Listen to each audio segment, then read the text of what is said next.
Au fait de son art, volant dans la lumière, cet artiste de cirque verra sa carrière brisée par une chute qui la laisse paraplégique. Grâce à un caractère hors norme, un soutien sans faille de son mari, elle va se reconstruire brillamment, gagnant de très nombreuses compétitions sportives, devenue une très appréciée conférencière sur le dépassement de soi et pilote d'essai pour l'exosquelette de l'EPFL. C'est cette extraordinaire aventure qui va vous être contée. Dans l'enfance et l'adolescence, elle se compare à un poisson rouge qui souvent se cache derrière un caillou, référence à cette période difficile de sa vie. Ayant trouvé sa voie dans le sport et une formation d'artiste de cirque, c'est à l'aigle royal qu'elle s'identifie, elle déployée, planant dans le ciel.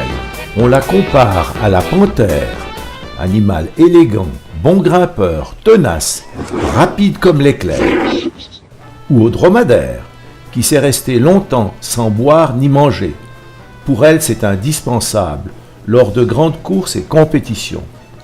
Comme la carpe, elle s'est restée muette, muette dans la dissimulation de ses émotions, de ses douleurs, de ses spasmes, derrière un sourire toujours resplendissant et désarmant.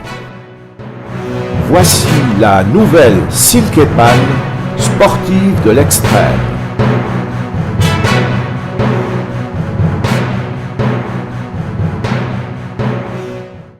Bonjour Silke, je vous remercie de bien vouloir me recevoir chez vous à Aigle. Nous n'allons pas nous arrêter longuement sur votre histoire qui est largement connue dans les médias, simplement rappeler que à l'occasion d'une séance dans un parc italien avec le trapèze, il y a eu une chute qui s'est malheureusement terminée par une paraplégie. Suite à ça, hospitalisation et toutes les suites médicales relativement longues. Moi, ce qui m'intéresse, parce que je sais que le sport choisi à l'époque, c'est le handbike, qu'est-ce qui vous a amené à choisir ce sport plutôt qu'un autre? On aurait pu voir du tir à l'arc, de la natation, du ski, etc. Qu'est-ce qui a fait porter votre choix sur ce sport-là? J'ai choisi le sport du handbike. Ça s'est fait un petit peu par hasard, mais j'ai découvert ce sport alors que j'étais encore en réhabilitation. Et ça me permettait de sortir en extérieur, de revoir le soleil, la nature. Le handbike, c'était aussi un sport que je n'avais absolument pas connu avant. Donc pour moi, il n'avait aucune référence au handicap. C'était quelque chose de complètement nouveau.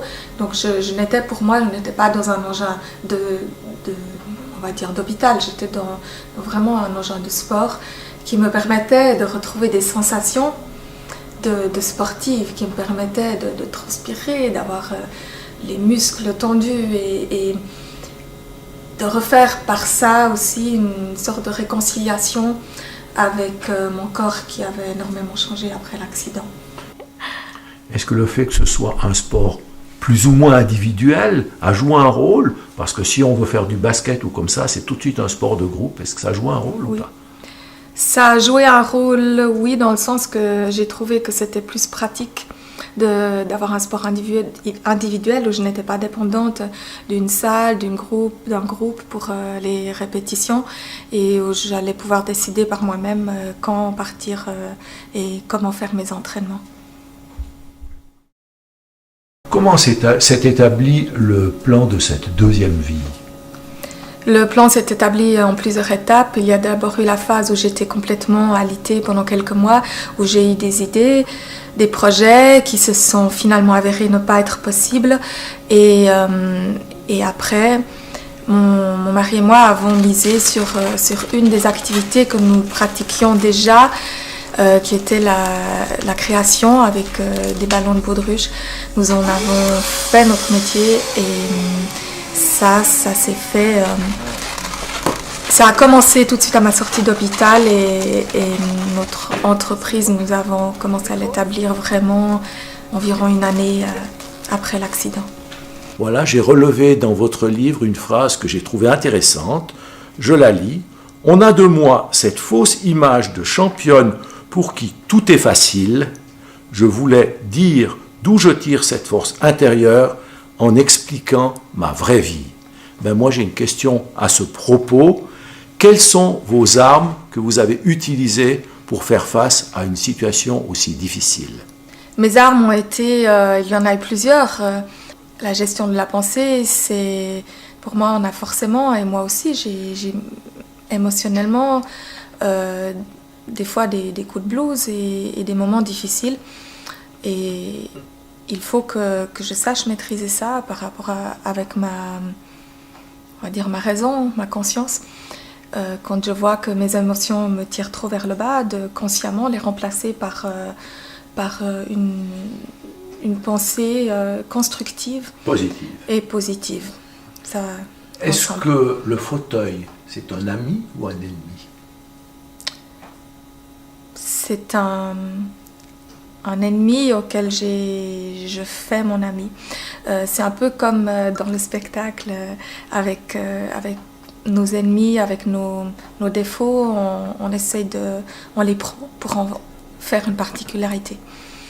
Le fauteuil, je ne peux pas dire que c'est mon ami, mais je fais en sorte que ce qui était une planche à clous devienne une échelle qui me permette d'atteindre de nouveaux horizons. Dans le livre que vous avez fait paraître, il y a une petite histoire que j'ai trouvée tellement mignonne, c'est celle des petites fourmis. Est-ce que vous voulez me raconter un peu l'histoire? Quand j'étais enfant, j'aimais observer les animaux, les fourmis aussi particulièrement. Et je les voyais toujours actives, toujours ensemble, à porter des charges plus lourdes qu'elles et même collaborer pour réussir à transporter des fois un insecte qui était encore plus gros. Et je me suis dit que si l'être humain est soi-disant un être encore plus évolué que la fourmi, alors pourquoi est-ce que nous, on se briserait sous une charge en comparaison ridicule, sous une charge maintenant émotionnelle ou une petite douleur ou un handicap? Il n'y a pas de raison. Et c'était en voyant ces fourmis sur mon chemin, c'était pour moi un message de la nature qui me disait allez, si elles peuvent, tu peux aussi. Ça vous a boosté? Exactement. J'ai aussi constaté que la méditation est un moyen que vous utilisez. Comment ça se passe? Quel résultat avec ce moyen-là? Oui, je pratique la méditation en général tous les soirs et ça me permet de relativiser beaucoup de choses, de relâcher les tensions de la journée, de mettre une certaine distance par rapport à des soucis et de prendre conscience en moi de la puissance de la vie qui va au-delà du matériel, au-delà de mon corps. Et lorsque mon corps me fait parfois trop souffrir, la méditation me remplit d'une énergie nouvelle et c'est très important pour moi. Notre entreprise, le Cannibaloon Team, au début a été vraiment une bouée. Le fait de se battre, ça a été pour moi une manière de reprendre ma vie en main et en plus ça permettait de rester créatif, de rester un petit peu dans ce que je faisais avant, dans tout ce qui était artistique. Et progressivement, le sport a pris de plus en plus d'ampleur et de temps. Et maintenant, une grande partie de mes activités est aussi dans les conférences, dans les compétitions et dans toutes les actions que je fais pour des associations et des fondations pour soutenir les personnes qui ont un handicap.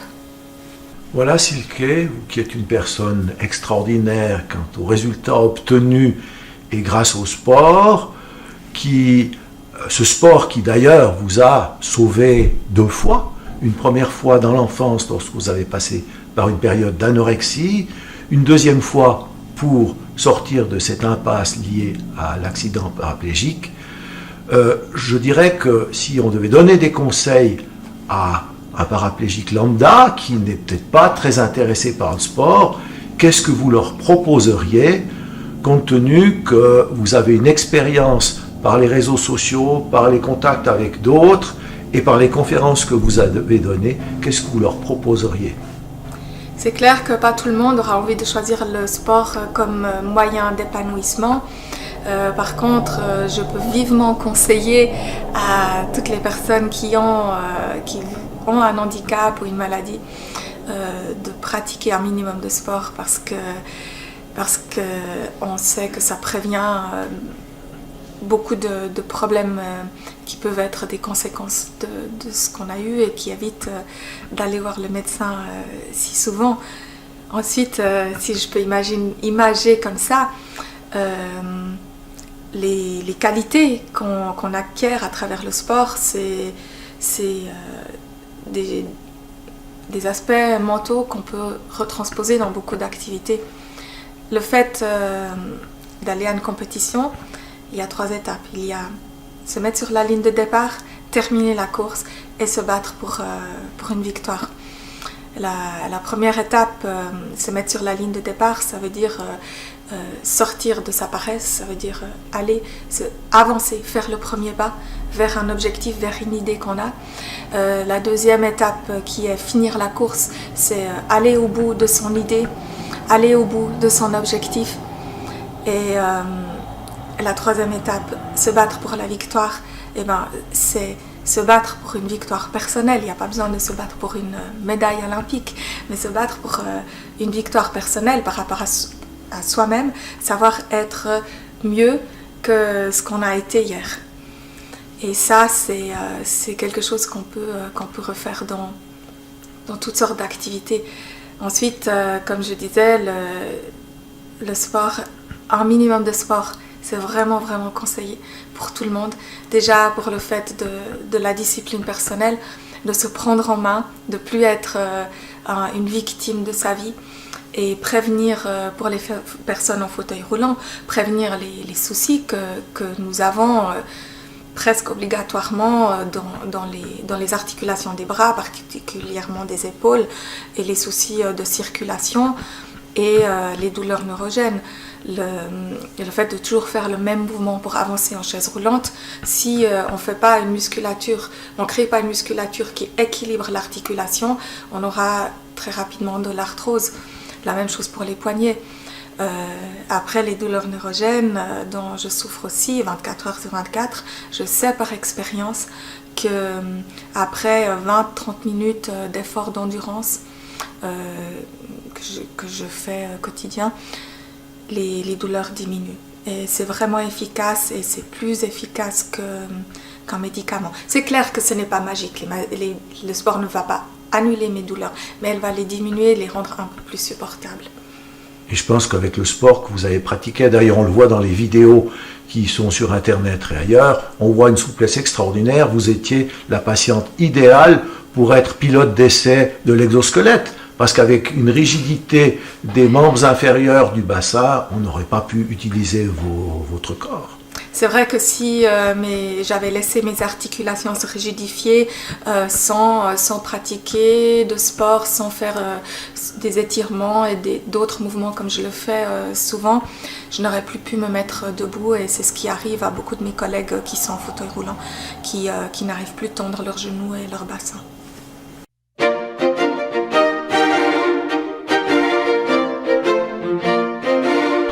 Ça faisait quelques mois que je m'entraînais, un petit peu avec les haltères, avec les tractions.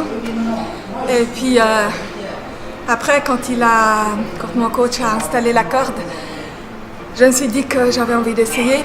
Et les premières fois, je ne suis pas montée jusqu'en haut, j'ai fait un tiers, d'abord un quart, un tiers. Puis après, quand j'ai vu que ça allait, j'ai voulu y arriver. Puis C'était pas à cause du vertige, donc on est bien d'accord. Non, même pas. Mais ça m'a fait envie parce qu'en fait, ça me rappelle un peu le trapèze. Ça me rappelle un peu le cirque. Et quand je montais à la corde pour aller sur mon trapèze, et puis du coup, c'est un exercice qui est stimulant parce que je pense plus au handicap, je me sens de nouveau un peu acrobate. Un peu un oiseau. Ouais, voilà, c'est ça. L'aigle. L'aigle, sur ça. Les endorphines sont des substances fabriquées par le cerveau.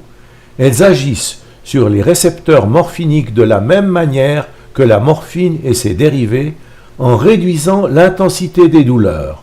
Leur production est augmentée dans diverses situations. L'exercice physique, déjà de 30 minutes par jour, à un rythme soutenu avec du jogging, de la natation ou du vélo, augmente jusqu'à 10 fois la production et réduit du même coup les douleurs. Ceci explique comment le sport peut réduire l'intensité des douleurs et encourager une pratique régulière. Je pense que la vie sociale est très importante, de voir du monde, de ne pas s'isoler, parce qu'en s'isolant, on rumine ses propres pensées, et quand on a des idées négatives qui viennent, on a tendance à les empirer, alors qu'en rencontrant du monde, les autres personnes sont souvent un miroir de nous-mêmes, et c'est positif, même si nous-mêmes, des fois, on rejette peut-être une émotion négative, on va s'en rendre compte plus rapidement, et le fait de voir du monde, on relativise aussi et on se sent peut-être pas et plus si différent que ça. Moi, j'ai une paraplégie, mais c'est peut-être un petit peu comme quelqu'un qui aurait eu un accident et qui s'est cassé le pied, juste que chez moi, ça dure un petit peu plus longtemps. Suite à cet accident, votre environnement social a changé, autrement dit, est-ce que les gens que vous fréquentez maintenant ne sont plus les mêmes que ceux que vous fréquentiez auparavant? Maintenant, mon environnement a tout à fait changé de par mes activités, déjà par le sport que je pratique, par notre métier, et j'ai rencontré énormément de nouvelles personnes, et les personnes que je côtoyais avant, il y en a beaucoup qui ont coupé le contact au moment où j'ai eu l'accident. Moi, je verrai éventuellement encore une autre piste que je crois que vous pratiquez vous-même, la musique. C'est possible qu'on puisse demander à un paraplégique de pratiquer un instrument de musique, puisque s'il n'est pas trop grand, on peut tout à fait l'utiliser. Qu'est-ce que vous avez à me dire à ce propos? Mais oui, la musique est un moyen d'évasion, un moyen de rêver, un moyen de trouver du plaisir et de l'épanouissement qui est accessible je dirais, à toute personne paraplégique, pour autant qu'on choisisse un instrument adapté. J'ai eu longtemps pratiqué le violon. Au moment de l'accident, j'ai pratiqué la flûte de Pan. Et après l'accident, j'ai simplement changé de flûte en prenant une flûte un peu plus petite parce que la grande flûte que j'avais touchait ma cuisse. Et après, j'ai encore commencé l'harmonica parce que c'était un instrument qui était pratique par rapport à ma paraplégie et parce que j'aime beaucoup le son aussi. Eh bien, on se réjouit de voir ça en pratique.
Voilà, Silke, on a beaucoup parlé de vous, mais si on parlait un peu de votre mari, quel rôle joue-t-il dans votre vie?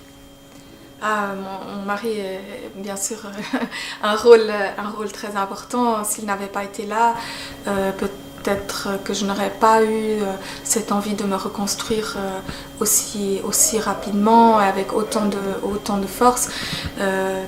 C'était pour lui au début que je voulais de nouveau redevenir une personne à part entière et symboliquement pouvoir me remettre debout.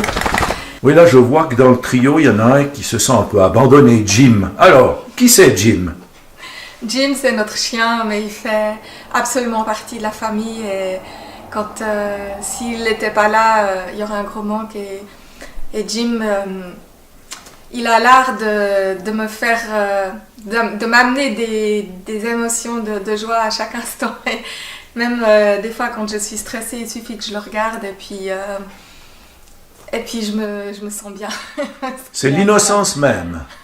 Mais oui, et puis ce qui est drôle, c'est que lui, il est dans son monde, nous, on est des fois pris par plein d'activités, on court partout, on a nos soucis. Lui, il n'a pas ces mêmes soucis, il est juste nerveux quand il nous voit nerveux. Et après, il suffit de lui faire une petite caresse, de le regarder gentiment, et puis on se dit, oui, mais finalement, mes soucis à moi, qu'est-ce que c'est? C'est rien. Je pourrais être heureuse comme lui, et puis tout à coup, on change d'humeur et on est bien. Voilà Didier, chacun son tour. Est-ce que vous voulez me parler un petit peu de votre épouse? Parler de Silke, waouh, vaste sujet. Que dire de cette belle femme, de cette femme impressionnante et de cette femme que j'aime. Alors oui, je vais quand même dire une chose, je suis plus intelligent qu'elle. Et je le démontre sans problème, puisque moi je l'ai épousée, j'ai épousé donc cette femme belle et intelligente, et elle a épousé le vieil idiot que je suis. C'est donc là la démonstration par le geste que je suis plus intelligent qu'elle. Mais faire des complexes, c'est pas un signe d'intelligence. Je crois pas que ce soit complexé. Non, ma femme est belle, elle est merveilleuse, et vivre à ses côtés, c'est un grand plaisir, c'est un grand honneur.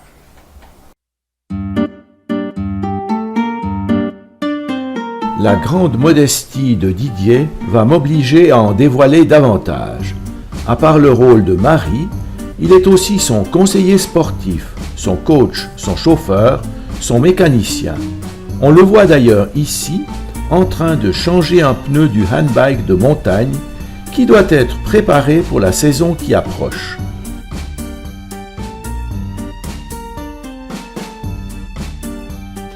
Dans le livre qui leur est consacré, il y a encore cette formidable formule « pare-choc arrière », car sur route, il faut éviter le risque de collision par l'arrière. Là, on ne va pas faire de longs discours sur l'exosquelette et son fonctionnement actuel et toute sa recherche. Je sais que vous pratiquez ça comme pilote d'essai depuis à peu près 2 ans. Il y a de nombreux progrès qui se sont faits. Vous en espérez encore. Qu'est-ce qu'on peut dire dans ce domaine des espoirs avec un tel appareil? Alors au vu des progrès qui ont été faits au cours des 2 ans, je trouve que ça va quand même rapidement. Et l'exosquelette est aujourd'hui, je dirais presque parfait pour la vie quotidienne, ce qui n'était pas au début. Maintenant, bien sûr, il y a toujours des choses à améliorer, mais par exemple, par rapport à la position de la marche, au début j'étais très penchée en avant et maintenant je n'ai plus que 1 degré d'angle en avant au lieu de 30 et plus. Donc ça s'est beaucoup amélioré et je peux maintenant aussi m'installer toute seule dans l'exosquelette, ce que je ne pouvais pas au départ. Et les vitesses de marche et les différents styles de marche, on a beaucoup évolué et on travaille justement là-dessus pour que l'exosquelette puisse être utilisé par une personne comme moi dans le quotidien et que ça lui serve, que ce ne soit pas un joujou. Voilà, juste un joujou. Est-ce que vous pouvez installer vous-même cet appareil ou il y a encore besoin d'aide? Alors maintenant, depuis cette année ou depuis la fin de l'année passée, je peux l'installer moi-même. Et ça, c'est une grande avancée aussi. Et c'est surtout aussi pour les personnes qui sont plus corpulentes que moi, elles n'auraient pas pu être installées comme je l'étais auparavant, où je devais être portée et tout ça. Maintenant, vraiment, je transfère depuis mon fauteuil dans l'exosquelette, je m'attache et je suis indépendante. Avec un poids de combien cet appareil? Entre 15 et 16 kilos. C'est un poids qui est relativement léger pour un exosquelette. Les exosquelettes de ce type, donc qui ont la puissance de monter les escaliers pour des personnes qui ont une paralysie complète, les autres exosquelettes qui peuvent le faire sont beaucoup plus lourds, ils vont jusqu'à 60 kg et plus. Là, ce poids il faut savoir qu'il est autoporté quand je marche. Maintenant, seulement quand je perds l'équilibre, ou plus tard, si on imagine que je dois me transférer dans une voiture et prendre l'exosquelette avec moi, dans ce cas-là, le poids a son importance. Si quelqu'un pèse 80 ou 100 kilos, est-ce que l'exosquelette est capable de porter une telle personne ou pas? Alors maintenant oui, au départ pas. Au début, il y a 2 ans quand j'ai commencé, non. Mais maintenant, l'exosquelette est assez puissant au niveau des moteurs et au niveau de la solidité pour convenir à une personne d'un poids très élevé aussi. Si j'avais besoin dès demain d'un tel appareil, combien de temps faut-il pour connaître son fonctionnement et pouvoir l'utiliser seul? Je vais estimer ça à 1 semaine peut-être, parce que pour moi c'est un petit peu difficile de dire, vu qu'au début quand j'ai commencé à l'utiliser, c'était un prototype qui n'était encore pas du tout assez évolué, adapté à mon handicap, donc j'ai mis 1 mois pour réussir à marcher d'une manière indépendante. Mais maintenant l'appareil est beaucoup plus évolué. Je pense qu'une personne même qui est sportive, qui a une bonne conscience de son corps, après une longue journée d'entraînement, elle arrivera déjà à faire beaucoup de choses. Maintenant, je dis 1 semaine pour vraiment maîtriser ça, avoir les automatismes et savoir gérer des obstacles comme passer un seuil, monter des escaliers, marcher en arrière et tout ça. Reste à savoir ce que diront les assurances le jour où ça viendra sur le marché. Ça, c'est un autre problème. En effet. Voilà, Silke et Didier, on arrive maintenant à la fin de cette rencontre. Une très belle rencontre qui m'a fait beaucoup d'émotions quand je vois Silke, cette femme courageuse, tenace, avec une abnégation extrême devant la douleur, devant l'effort qu'il faut fournir dans ces sports extrêmes, avec toujours un sourire magnifique. Didier, l'homme qui est souvent dans l'ombre, mais qui est l'organisateur, le technicien, et puis surtout l'homme qui est fou amoureux de sa femme. C'est vrai, c'est vrai. Voilà, qu'est-ce qu'on peut souhaiter à ce si beau couple?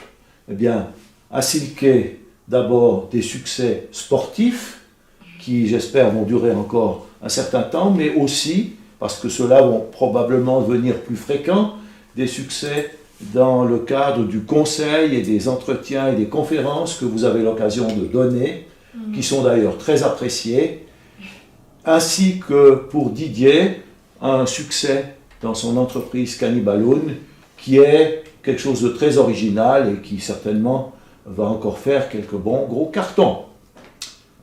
Quelques étincelles, quelques gros décors, c'est sûr. Ouais. Voilà. J'aimerais quand même encore faire un petit rajout par rapport à l'exosquelette. Moi qui suis dans ce milieu médical, qui espère des progrès dans ce domaine, j'espère que pour vous, Silke, il y aura tôt ou tard l'occasion d'entrer en possession d'un appareil de ce genre, mais qui soit le plus parfait possible.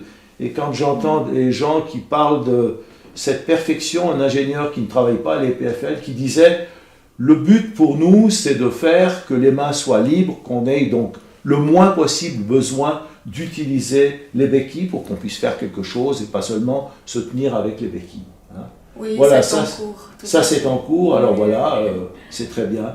Donc je vous souhaite à tous deux, non à tous trois, j'ai vu que Jim est là, sage, je vous souhaite bon vent et encore merci beaucoup. Merci beaucoup. Merci à vous, merci à tous. Ce reportage a aussi pour but de montrer à d'autres handicapés, à leurs familles, à leurs amis, qu'il existe bel et bien une seconde vie après un tel accident. Ils ne seront peut-être pas des leaders, des premiers de classe, des champions sportifs, mais conseillés et soutenus par des bonnes personnes, ils devraient retrouver leur propre voie. Il est indispensable qu'ils gardent souplesse et bon état général, car peut-être qu'un jour, ils seront au bénéfice d'un exosquelette qui exige naturellement une bonne mobilité des articulations des membres inférieurs.